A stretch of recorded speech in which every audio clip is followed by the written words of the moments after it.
Hello guys, आज चाहिँ हामी हिले बजारतिर छौँ।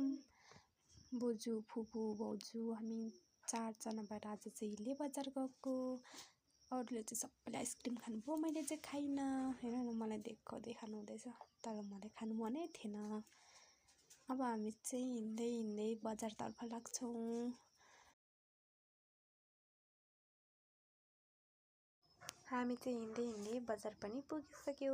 कपडा चाहिँ हामीले अघि किनिसकेको थियौँ, त्यही पनि अब रमित गरौँ न त भनेर रमित गर्दै गर्दै हिँड्दै थियौँ। अनि उहाँ चाहिँ मेरो भाउजू, उहाँ चाहिँ पहिलोचोटि यहाँ हटियामा आउनुभएको रहेछ क्या, त्यही भएर मलाई डुलाइदिनु न भन्दै हुनुहुन्थ्यो। अब डुलाइदिन्छु। अब हामी त्यसरी डुल्दै डुल्दै डुल्दै फेरि सामान किन्छौँ।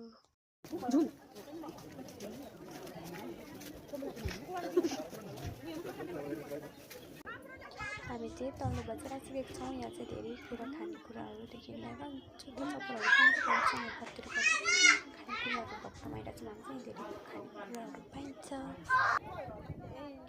अनि सदाको जस्तो धेरै मान्छेहरू चाहिँ आउनुभएको छैन आज। अरू बेला त टन्नै हुन्थ्यो, खुट्टा लाउने ठाउँ हुँदैन थियो। कोही कोही बेला चाहिँ धेरैजना हुनुहुन्छ, त्यही कोही कोही बेला चाहिँ धेरै ठिक हुन्छ।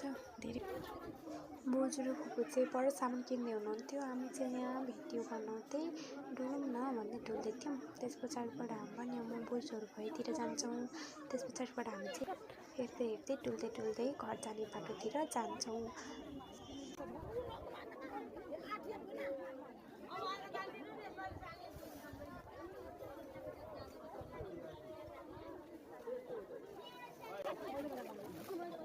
अब चाहिँ हामी बोजू र फुपू भएकोतिर जान्छौँ। टिकटकहरू पनि बनाइसक्यौँ हामीले।